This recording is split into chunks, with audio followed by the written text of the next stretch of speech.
Hi friends, இந்த வீடியோவில் வந்து நம்ம என்ன பார்க்க போகிறோம் அப்படின்னு கேட்டிங்கன்னா, இப்போ வந்து நம்மளோட மதராசி திரைப்படம் வந்து ப்ரீ புக்கிங்கில் மட்டுமே வந்து எவ்வளோ வந்து கலெக்ட் பண்ணியிருக்கு.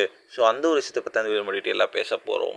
இப்போ இந்த ஏஆர் முருகதாஸோட இயக்கத்தில் முதல் முறையாக நம்ம சிவகார்த்திகேயன் நடிப்பில் உருவாகி இருக்க திரைப்படம் நம்ம மதராசி. இந்த திரைப்படத்தில் வந்து சிவகார்த்திகேயனுக்கு ஜோடியாக வந்து ருக்மணி வசந்த் நடிச்சிருக்காங்க. மேலும் வந்து இந்த திரைப்படத்தில் சிவகார்த்திகேயன் கூட சேர்ந்து ஒரு வித்யுத், அதுக்கப்புறம் வந்து ஒரு விக்ராந்த், ஷபீர், இந்த மாதிரி வந்து ஏகப்பட்ட கதாபாத்திரங்கள் ரொம்ப முக்கியமான ரோலில் நடிச்சிருக்காங்க.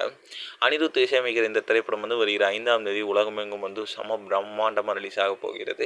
மதராசி திரைப்படத்தோட அட்வான்ஸ் புக்கிங் வந்து கொஞ்ச நாளுக்கு முன்னாடி தான் அஃபீஷியலாக வந்து ஸ்டார்ட் ஆகிருக்கு. இது வரைக்கும் படம் வந்து அட்வான்ஸ் புக்கிங்கில் மட்டும் வந்து இது வரைக்கும் கிட்டத்தட்ட 15 லட்சத்துக்கு மேலே வந்து வசூல் செஞ்சுருக்குங்க. இது வந்து மதராசி திரைப்படத்துக்கு கிடச்ச நல்ல ஒரு பாசிட்டிவ் அப்படின்னு சொல்லலாம். வெயிட் பண்ணி தான் பார்க்கணும். ரசிகர்களும் சரி, படக்குழுவினரும் சரி, படம் ரிலீஸுக்கு முன்பே ப்ரீ புக்கிங்கில் மட்டுமே ஒரு பெரிய தொகையை வந்து எக்ஸ்பெக்ட் பண்ணுறாங்க. அது கிடைக்குதா இல்லையான்ட்டு நம்ம வெயிட் பண்ணி தான் பார்க்கணும்.